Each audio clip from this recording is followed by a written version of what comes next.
Be sure to go to flipsidegaming.com and use promo code 6 for 10% off on orders over $10. You can do the same at the Grizzly Gentleman for some fantastic beard products that'll make your beard look and smell great. You can also go to TCG Player using the affiliate link below and shop there to help support the show. And last but absolutely not least, go to greyvikinggames.com with the link below to get those sweet arena codes. What is up, Planeswalkers? Theric6 back with some more Magic the Gathering Arena. Technically, I'm going to be talking about the top 18 cards from Crimson Vow for Historic. Now, again, this is Historic. I'm only talking about this in context of Historic. I very well might be wrong. So how are we going to talk about the top 18? Why did I choose 18? Well, it's for the 5 colors of Magic. White, blue, black, red, green. That gets us to 15, because I have the top 3 for each of those colors. And then it has the 3 additional for multicolor. Now, sometimes sets will have enough like artifacts for me to choose those, and it's possible sometimes sets will have enough lands for me to choose those. However, this was not one of those times, so it's only 18. How exactly am I doing the top 3 for each color? Well, the first one is something that I'm relatively sure, like I'm pretty sure this card is going to see some historic play. The second one is going to be something that I feel like could or just might not. And then the third one is kind of like that off the wall, shoot my shot. It probably won't, but I kind of want it to. So, to start us off, we have Voice of the Blessed. Now, this is not a legendary creature. I understand that it's white-white. However, in a deck that you're playing this, you don't care that it's white-white because you're only playing mono-white or splashing some green. Now, this is just kind of like just a beefier Johnny's Pridemate. It does more. It's Pridemate, but better, right? You're gaining life, you're putting a counter on this. But as long as it has 4 or more, which is not hard in that deck, it has Flying and Vigilance. One of the biggest issues a Johnny's Pridemate had was the fact that it had no evasion. It was very difficult for you to, after you make this giant Johnny creature, to actually deal damage to your opponent's face with it, because your opponent can just chump block. This, however, allows you to get, honestly, not all that many triggers in order for this thing to be an evasive creature that's hitting your opponent. But additionally, it has Vigilance, so you can race your opponent. If your opponent is on an aggressive deck who's constantly pressuring your life total, even though you are playing a life gain deck, you can still like keep the attacks up while maintaining some of your health because you can block with this. And then last but absolutely not least is if it has 10 or more 1/1 counters on it. I mean, you should have won by now, but if you're in a longer, grindier game, and you're able to get this up to 10 while your opponent has like flying blockers, maybe there's some Thopters, maybe there's some Drakes or some flying sharks, who knows, right? This will have the ability of having indestructible, which means it's not going to die to removal, which is pretty sick. This one I'm relatively certain this is going to see play in Historic. At the very least, it is going to replace the hollowed one. You know, you have the Johnny's Pridemate, and then you have the 1 mana, I think 1/1 that gets counters on it. It's just like the worst Pridemate. If nothing else, this replaces that, and is played alongside Pridemate and Solara. I don't remember her name. The second one is embarrassing for me because I feel like I talked a lot of crap on this card when I was going through it in the in my little spoiler discussions. But thinking about it more, I think the place this is going to be played is in very low to the ground, super low CMC, mono white aggro. And I legitimately don't think this card is going to be played in a deck that is looking to use its cleave cost. I think that the cleave cost doesn't exist on this card, right? I think that where you bring this in is, or you have this in your sideboard and you bring this in as a super low to the ground white weenie deck when your opponent has a lot of removals or a lot of planeswalkers that you just want to murder, or your opponent is playing a bigger, like a green deck or a green red deck, for example, where you might have trouble like actually making sure your creatures can get through enough times that while your opponent is eating your small creatures, you're still able to get there. And this card allows you to just kind of say, I'm just going to yeet this thing and get through. But you might be saying, well, why not just play the destroy target creature or planeswalker and they get a clue. One of the reasons, potentially, is that in matchups where you're looking to kill your opponent's things, right, you might actually not want them to be able to draw a card. Again, this is the second one, which means I wouldn't be surprised. I think this will see play, but I wouldn't be surprised if it straight doesn't. And the last one is actually Perish Blade Trainee. And this one I'm just super not sure of, but the reason I say this is because we already have a decent number of humans that have like +1/+1 counter synergy. Also, like, one of the nice things, so when you have a like Luminarch Ascension or Luminarch Aspirant, for example, and you start using, placing its counters wherever, if that creature dies, you're sad. Oh no, the counters are gone. But if you're putting it on Perish Blade Trainee, you care a lot less that those counters go away. That, I think the human counter deck is where you're more likely to see this card. Again, I'm not entirely sure, just because it is a 1-power 2-drop. It can attack with 2-powered 1-drops, which white has access to, in humans even. So, there is value there. But I think that's the place where it's most likely going to see play, and it might also see some splash over in green-white tokens, perhaps. But again, this is my third one. This is kind of the long shot. Might actually not get there. Moving on to blue. Blue was a card because I think all 3 of the cards I put in the blue section, I don't think any of them are slam dunks. I think, many of them are free throws. I don't know. I'm not doing the sports analogy correctly, but many of them seem decent. But the order of them, I could be super wrong on. I edged out Cemetery Illuminator here just because of the fact that it is still like a decent card by itself, even if it's unable to fit into the places that I think it's most likely to go. So obviously the idea of being able to put this in like a spirits deck or some sort of flying deck, cool, that's awesome, whatever.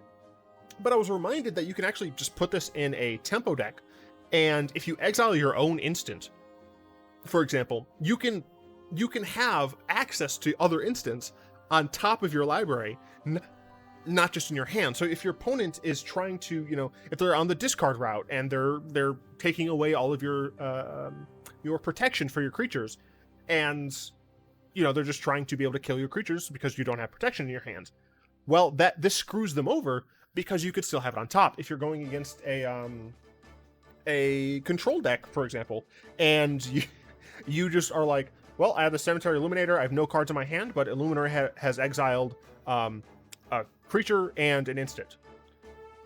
The tempo deck has a lot of cards with flash, and even though this card does not have flash, I think that the upside of what this card brings you should be sufficient enough to have it see some play somewhere.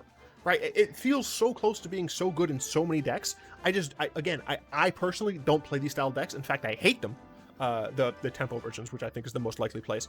But I just feel like this card is too good, and it has too many things to not see some play in some deck.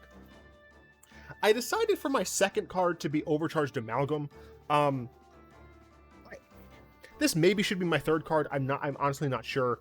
And it's possible that I'm just looking at this and I love it too much because it's a zombie, and I love zombies. It's very possible that I'm just wrong on this card.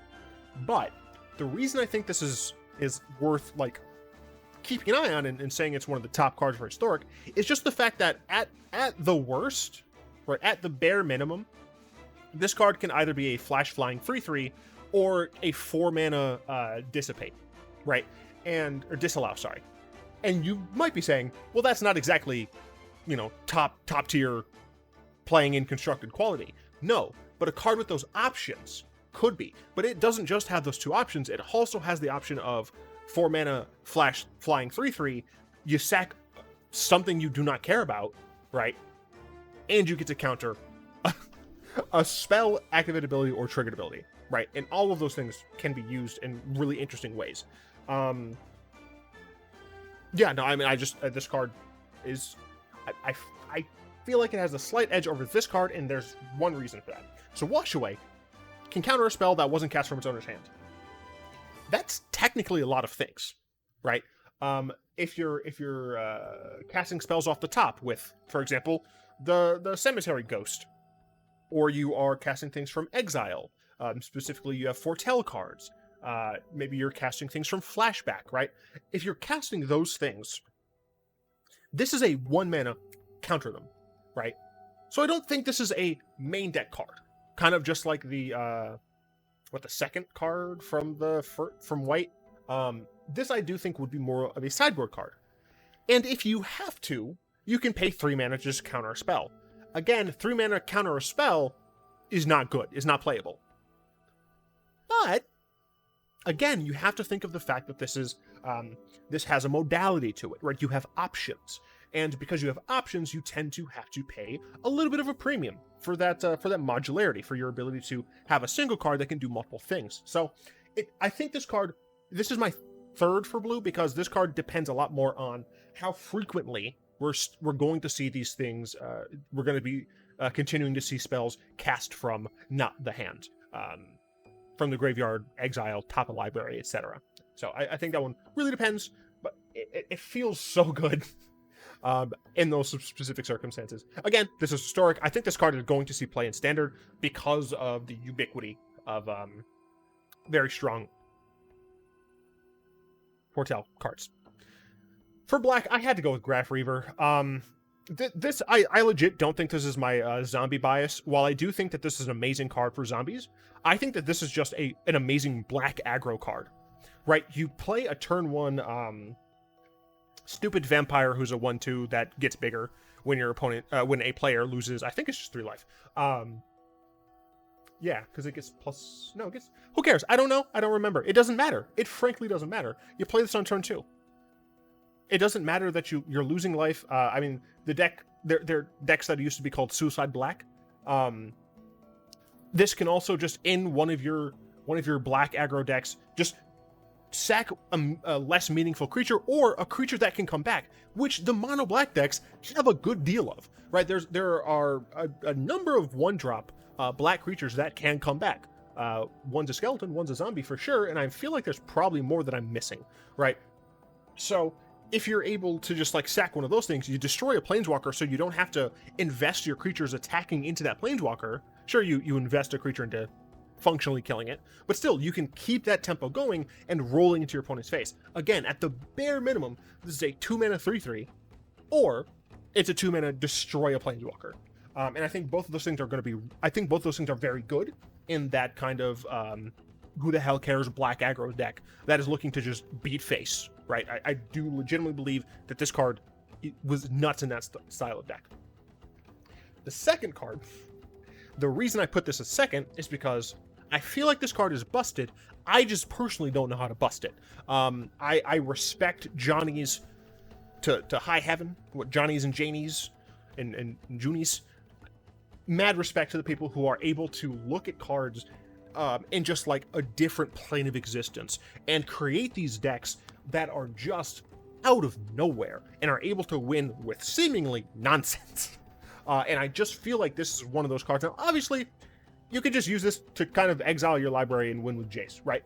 But I feel like there's something more here that I don't know. Or I just don't know what it is. And that's why I put it in my second one. My third one is a bit strange, right? Because it's a legendary creature. I legitimately don't know. But I feel like this card is just kind of like good. And here's why. It comes with immediate value. As long as you play in your first main phase, right? You play it on turn 4. It could be play it on turn 4. It's essentially a 1/3 Flashback Marauder. I was trying to remember the name of the card. It could be that. It could just be a 4-mana 1/3 that draws you a card. Or it could literally just be immediately transform into a 3/4, right? That has extra text. But just on the face of it, the fact that you're able to flip it on that first turn, or just get some sort of value out of it on the first turn, I think merits it having at least a shout out as the third slot for the black cards. And again, like, just if we look at this instead as a 4-mana make it to your main phase, or make it to your combat phase, it can also just be a 4-mana 3/4 flying Death Touch Lifelink that can buff itself, right? Yes, it costs a lot to buff itself, but it can buff itself. Additionally, I'm fairly certain that the way these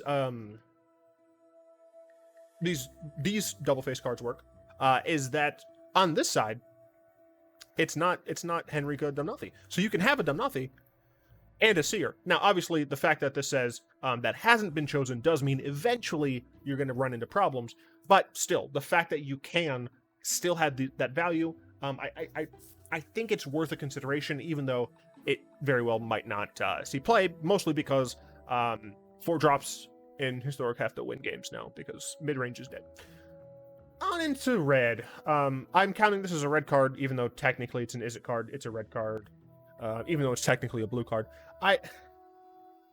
Look, maybe Wizards is going to ban Alrund's Epiphany.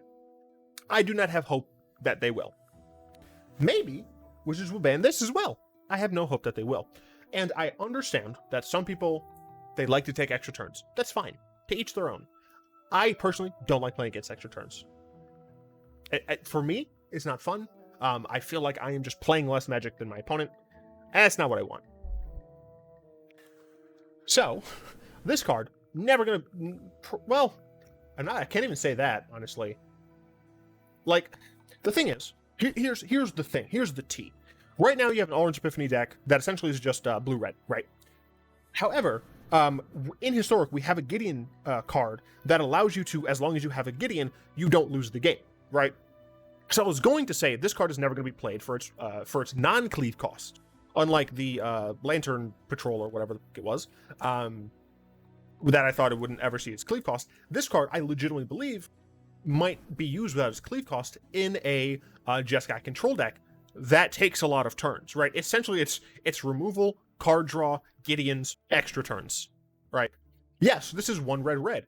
We now have the mana, I believe, thanks to the Innistrad lands. I think those cards are really awesome for control decks. Now we have that mana to be able to have a double pip red drop, or double red pipped 3-drop, and a double white pipped 3-drop, as well as probably a double blue pipped 3-drop, frankly. I just think the inclusion of the Triome, as well as all of the lands they have on option for Jeskai in Historic, make this deck just, on paper, super feasible. You know, you already have Lightning Strikes, or Lightning Helix, my bad. You have your various Rafts that you can just mix and match to your Harsh Content. You have Gideon, which is already good. You have Narset, you have Counter Spells. You already have Epiphanies. You have a bunch of tools in this Jeskai control turn style deck that I kind of just can't see a world where this isn't played. It's hard for me to envision a deck where this isn't played. Because yes, it costs you 7 in order to not die, but it might also cost you only 6. Second one, Maniform Hellkite. Shark Typhoon sees some play. I see no reason for this card not to see some play in some sort of red-based non-creature spell deck. Even if you put this as like the toppest of top ends in burn, it's not terrible because, like, sure, your Lightning Strike only gives you a 2/2, but still, like, that's an additional 2/2, and you still have a 4-mana 4/4 flyer. The fact that the flyer doesn't itself have haste is a potential issue, but this card just feels like it has the stats, it has the ability, it's in the right color, because red do be casting some non-creature spells, typically burns, that's hitting your face. I legitimately can just see this card, based on the stats alone, being able to see some play. And then last, Cemetery Gatekeeper. I was hype on this card during previous season. I'm still hype on it now. Or not, I shouldn't say previous season, during my spoiler discussion. I was, corrected pretty quickly that this is whenever a player, so that includes you. But I don't think that matters, right? If you're playing this style of red deck, or red-black deck even, you are pretty much not going to care about your own life total. Even if you're going against another red deck, maybe. But if you're able to yeet a land from the graveyard, for example, just every time your opponent plays a land, just getting some damage to the dome can be very strong. If you get rid of an instance, even if you're taking 2 every time you Lightning Strike, the fact that your opponent's taking 2 every time they opt, that can be super powerful. And by itself, it's a 2-mana 2/1 first strike that can also just be used to exile a card in a graveyard, right? Just be like, oh, your opponent has some flashback card? No, sniped it. Right, your opponent has some Phoenix. They have a Phoenix in their graveyard. Sniped it. Now, just like if you happen to play, if your opponent happens to cast other creatures, they get hurt more. Cool, whatever. And it's not like tied to this creature at all. It's just exile. I think it has cool potential. Cemetery Prowler is dumb. That's all I can say. I just think that kind of like the red dragon, except even more. Obviously, this is my first for green. I think this card is just good. And not even necessarily for a Wolf Werewolf deck, right? 3 mana, 3/4 Vigilance already wildly surpasses the vanilla test on ETB and attack. Exile a card. Like, you don't have to pay mana into it. Yes, you can only do it once per turn because of the fact that you have to attack with it, but that's still just like incidental graveyard hate on a very strong card already, and giving you any sort of reduction on essentially anything can mean that this card is just going to get in there. It's going to be mean. It's going to make your spells better. It's going to make your opponent sad and dead. I think this card, again, is just nuts. By the way, teaser for those of you who actually watch these videos, I am going to reveal a new, what am I looking for? Series on Thursday. It's still Magic related, but it's not arena related. I hope people enjoy it. I do want to do more things where I'm talking about cards and Magic overall and stuff like that. So we'll see how that goes. But yeah, sneak preview. I would be talking about cards like this, like this, not this. I realized I clicked over to Mulch very quickly. Anyway, Mulch has been around for. Mulch is good in very specific decks. We already have a decent number of these style of effects. We don't have a lot of decks that are going through these style of effects. However, this is still just a really good card in those style of decks, right? So, like, I feel like we could see a situation where we're looking to play lots of Mulch. You know, you already have the Ren and 7 deck that I made. I'm the sole creator, sole proprietor, original content do not steal. I'm kidding. Of Throwing Trees. I have to write something down, because I'm going to be making a new version of that deck with a vastly better name. I can't believe I didn't think of this before, dude. I'm sure some of you who are clever already thought about it. If you think you know what it is, say that you think you know what it is in the comments, but do not say what it is in the comments. You can also message me directly on Discord if you think you know it and you want to check. I have a way better name for that deck, dude. Oh, how did I not think of it before? It's beautiful. It's gonna be perfect. Anyway, there's the tree deck. Obviously, there's just any sort of graveyard deck. There's any deck like Gaterog Monster, where you're just looking to put lands into play. Lands are going to get destroyed, yada, yada, yada. I think this has a chance. Ulvenwald Oddity is probably an Oddity at third here, right? You might think that this should be second and Mulch should be third. The reason that I put this on third here is the fact that green just has so many stupid cards. Like so many stupid cards that I don't know a world where you need specifically this card, right? There are so many amazing green cards at 3, 4, 5 mana that I don't know if this card will replace any of them. I mean, it's a mana sink later on into the game. It's just straight up a 4 mana 4/4 triple haste. But then again, Questing Beast is that, and then some. So, you know, I don't know. It's nuts. You can pay 7 to turn it into an 8/8 that give all of your other creatures +1/+1 trample and haste. My cat's upset.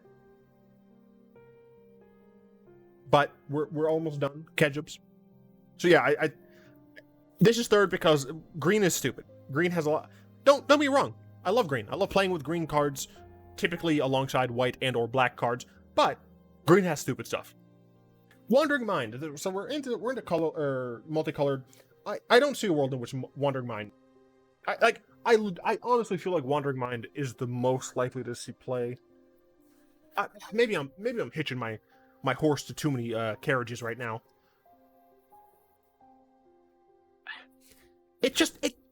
I don't trust blue-red. That's the thing. I just don't trust blue-red, right? Is it getting anything remotely potentially good? I don't trust it inherently. And I don't trust this card. I don't trust this card. I don't necessarily know what it would be in. I just don't trust it, and that's all that matters to me. I feel like, please convince me that I'm wrong about this card. That this card is garbage and is never going to see play. I want to be convinced. Edgar Tarngroom, you might be like, why? Come on, this isn't for historic Brawl. It's just for historic. Why have Edgar here? Because I legitimately think Edgar's a good card in a black-white vampire deck. Like legitimately. If you're playing the 3-drop Black Sorin, this is a fine card to bring out with it. You know, turn 1, 1-drop Vampire, turn 2, potentially Vampire Lord and or other Vampire, and then turn 3 Sorin, play this out, your first 2 Vampires, attack in, cool stuff. And then when this dies, you don't lose this card, right? You get it as a way to get more Vampires, right? That works with your Lords, with your Vampire Lords. Right, you have a Danto Vanguard. It's not a Vampire Lord. I'm just saying. You have a Danto Vanguard. You got the Legion, the Conquistador, the 2-drop Lord from Ixalan. You all know what I'm talking about. Excuse me. You have the 1-drop Black Vampire that I've talked about 1,000 times. That's a knight. I never remember the card's name, but it's very good. She tried to eat a plant, man. It's poisonous. Stop it. Okay, I have to hurry up. I'm sorry. I think this card's great. Right? I feel like this card as like the top end, as a 2 or 3 of, and a black-white vampire deck, I think it could see legitimate play. And from the last one, it's Skull Scab. There weren't too many multicolored cards that I thought were nuts. This one I don't think is nuts either, which is why I said the third. And I don't think that you necessarily need to be playing a deck that has all the exploit. But I think just being able to have a card where you get value out of exploiting exploiting a non-token, being able to get another zombie token, I think it's good.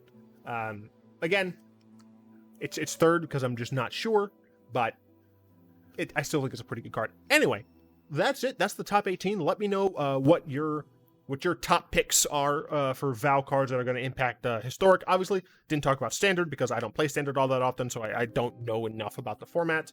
I mean, there's obviously a ton of stuff for Brawl. Historic Brawl honestly has gotten a ton of goodies, I think, from this set, and I can't wait to play some more Brawl with this set. And yeah, I'd like to thank my lovely patrons. I have modified things. I got a new patron, and I'm not gonna lie, I deadass cried when I got this patron, because this is a very high tier patron, and the support is so important right now, financially, because I'm going through a lot of stuff. For those of you who get to stick around for these things, fuck it, I'll announce it here. I am no longer in a relationship. It wasn't a bad breakup or anything. I mean, we're still friends. We still live in the same house and whatnot, and we'll probably live in the same house for a while because of financial situations. But I haven't not been with someone since I was in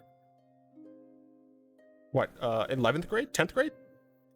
Yeah, I think since I was a sophomore in high school. I am 27 right now. This relationship was about 10, almost 11 years, I believe. Yeah, that makes sense. I can't do basic math. So it's very strange. But, you know, that compounded with the fact that I'm only getting a master's and I'm just not sure what I'm doing with my fucking life. And the fact that video views are really low. Like, I'm going through a rough time right now. Luckily, I am on medication, but again, as I said, I am a little worried about like what happens after I leave the university and I no longer have insurance through the university. I'm already paying like $50 for my medication, and I'm kind of worried that that's going to double or triple in price, and I won't be able to afford my medication. And frankly, I don't want to think about what might happen if my medication goes away. So when I saw this person's donation, or support, I should say, I legitimately cried, tears of joy. And to each and every patron, I say it all the time, but I don't say it enough. I cannot describe how thankful I am for all of you supporting your boy, supporting the show, supporting a weird guy who's tan, who plays a card game. It means a lot. And if you're able and willing to support me financially, even for a single dollar, we got another dollar patron as well. Roros down at the bottom. All of it means a ton. And yeah, if you can't or you don't want to, that's totally fine. Maybe maybe your money's not worth. Wait, maybe my content's not worth your money. But you know what's free and can help me? If you like, comment, and subscribe on the videos, and like watch all of the videos, even if you would get bored of them, just like turning them on and watching them for a minute or so, until you were like, I'm not into this one. That helps. Even if you click a video and skip around to a timestamp that you think is particularly interesting, all of that stuff really helps, and it really means a lot to me.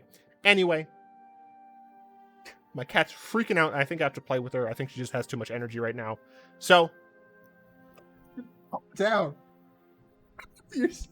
Hello. Yes. Okay. Anyway, until next time, all will be one. Thanks again.